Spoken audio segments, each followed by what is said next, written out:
bonjour à tous et merci de nous suivre pour ce flash d'information. La désertification et la dégradation progressive des sols dans les zones arides et le sujet est au centre de plusieurs échanges dans le cadre de la COP15 qui se tient en ce moment à Abidjan, l'OMS, la FAO. Plusieurs partenaires au développement échangent et pour une sécurité alimentaire, des solutions sont déjà expérimentées afin de faire face aux aléas du changement climatique et du manque d'eau.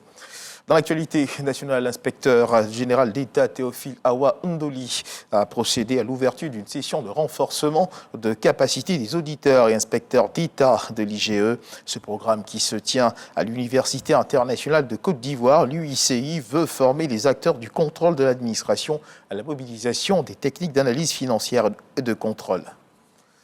Toujours dans l'actualité nationale, la Haute Autorité pour la bonne gouvernance poursuit sa campagne de sensibilisation et de renforcement de capacité des agents publics et des membres de la société civile en matière de lutte contre la corruption et des infractions.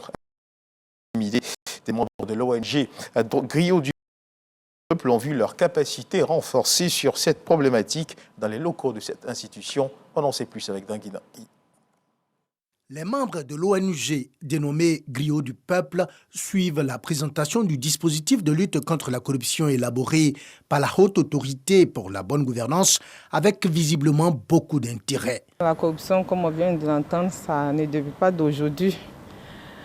Bon, l'État fait tout son possible, mais ce n'est pas évident. Vraiment, il y a beaucoup à faire. Vraiment, il faut qu'il y ait des mesures de sanctions vraiment très sévères.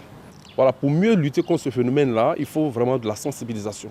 Il faut que l'État mette vraiment les sous à la disposition des ONG, voilà, pour pouvoir faire la sensibilisation. Côté Haute Autorité pour la bonne gouvernance, on mise sur la formation, la sensibilisation sans négliger la répression dans le combat contre la corruption et les infractions assimilées. Cette lutte contre la corruption, c'est un combat de tous les jours. Il y a une manière d'approcher cela.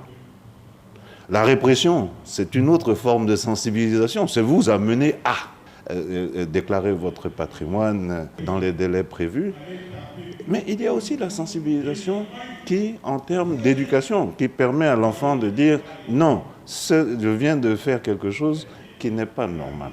La Haute Autorité pour la bonne gouvernance a déjà renforcé les capacités des agents de plusieurs structures publiques et des membres de la société civile en matière de prévention et de lutte contre la corruption et les infractions assimilées.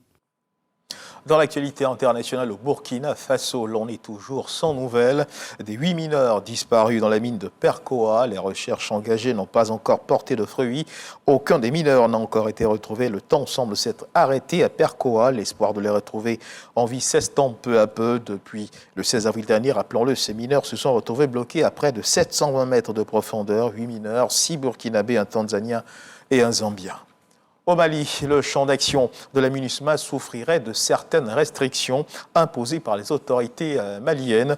Selon des informations, les casques bleus souhaitaient patrouiller à Djenné, dans la région de Mopti, en début de semaine pour sécuriser le marché hebdomadaire. Mais dimanche 15 mai dernier, l'état-major général des armées du Mali a catégoriquement interdit à la MINUSMA de s'y déployer. Sollicité par nos confrères de RFI, eh bien, la communication de l'armée malienne explique n'avoir aucune information sur cette interdiction.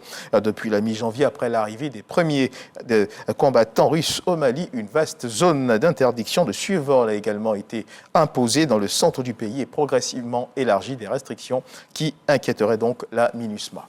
Et on termine ce tour de l'actualité internationale avec le conflit qui oppose la Russie à l'Ukraine. Plus de 1700 combattants retranchés dans l'usine Azovstal se seraient rendus selon Moscou.